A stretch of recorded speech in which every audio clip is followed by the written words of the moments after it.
Good morning! It's Friday, 9:25. Nag-stay home kami ngayon kasi nga hindi makapag-drive na ang kapal ng snow sa labas. So we decided to stay home. And I'm gonna make some, gumagawa ako ng pancake. Ito the whole week na to ha, the whole weekend and whole week. Kasi yung anak ko kasi si John, nag-training at saka the same time babalik na din sa school. Working student yung anak ko kasi nga hindi naman kami mayaman. Kaya nga, he need to work.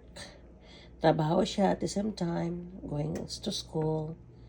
So ito para to sa kanya, para meron siya makain kapag sa morning. Kapag hindi siya nagmamadali, yan nakakainin niya.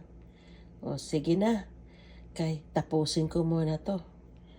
Okay, bye! Happy